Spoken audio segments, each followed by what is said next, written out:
This is what just half a kilo of fat looks like.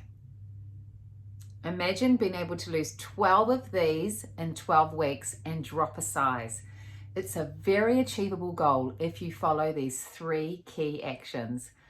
I'm Cheryl from My Weight Academy. In this video, I am going to share the 3 actions that my clients do to consistently get half a kilo of fat loss every week.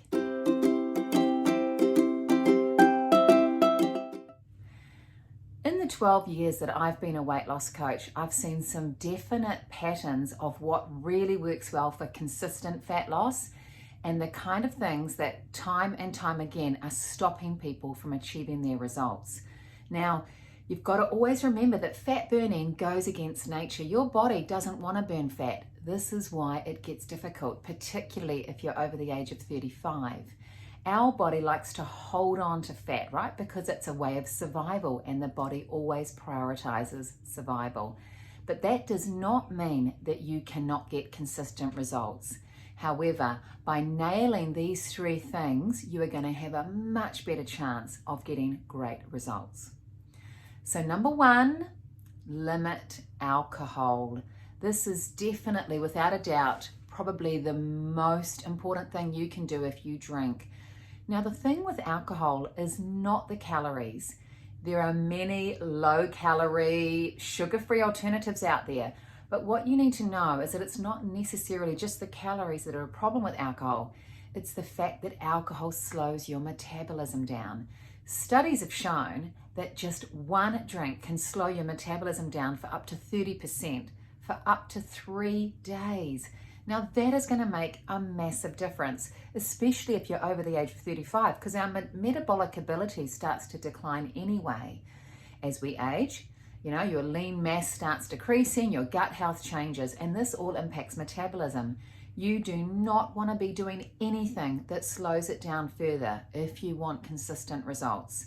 So if you are someone who drinks alcohol, the best thing you can do is really limit it, because every time you drink, you're potentially slowing down your metabolism, and that's going to make a big difference to your results.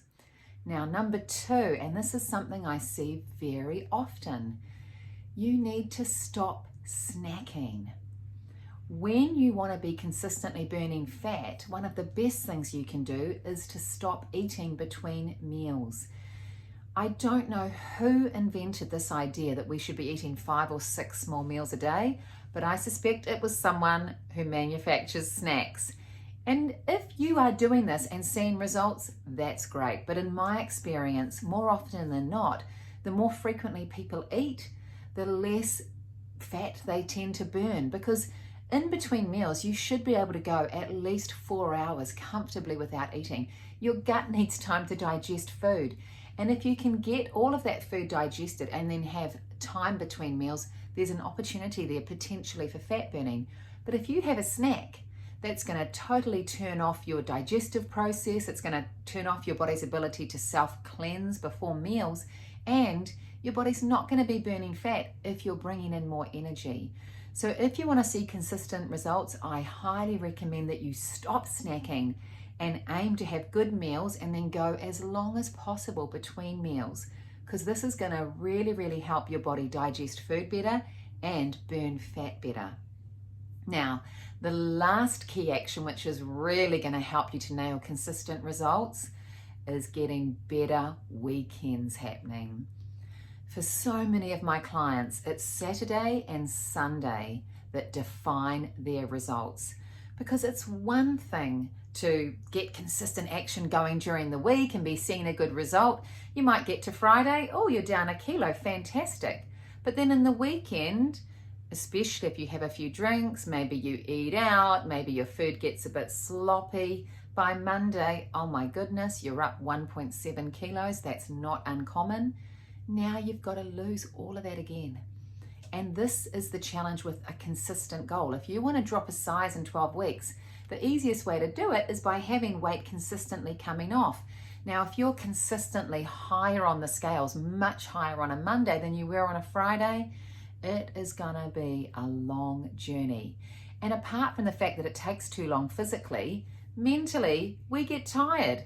When we want results, there is nothing more frustrating than a consistent pattern of gaining all the weight you've lost back in 2 days, and I see that a lot. So, how do you have a better weekend?